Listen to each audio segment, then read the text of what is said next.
鼓励民众学母语，这新竹市文化局培育台语家庭计划，找这台语老师带民众来到传统市场，家己做鱼羹鱼丸，大家做伙来听台语、讲台语，让民众伫咧体验活动当中培养平常时就讲台语的习惯。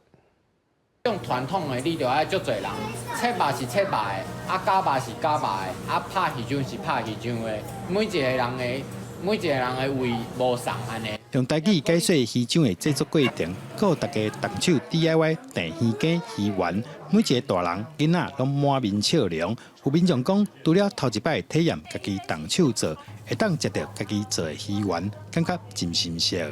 活动足趣味的，囡仔嘛无做过，我家己嘛无做过，所以我想要带囡仔甲阮翁做伙来体验。因为我家己台语嘛袂练转，我完全袂甲囡仔讲台语，嘿，互伊来听看卖，我嘛练习一下。新竹东门市场是在地60多年的传统市场，二楼这间卖鱼丸的店家已经传到第5代。头家讲，过去市场内老一辈买卖拢是用台语。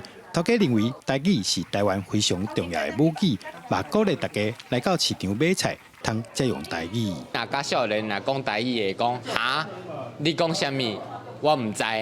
所以我感觉其实台语才是咱台湾人上重要的母语。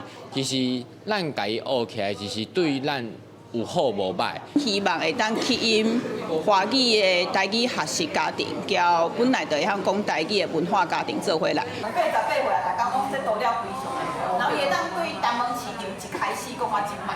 台语老师讲，透过用台语来体验传统市场文化，在趣味 DIY 过程当中，哪做手工，嘛通哪学台语，希望会当让民众对趣味体验活动哪来哪惯势，在日常使用母语。记者杜君和新竹报道。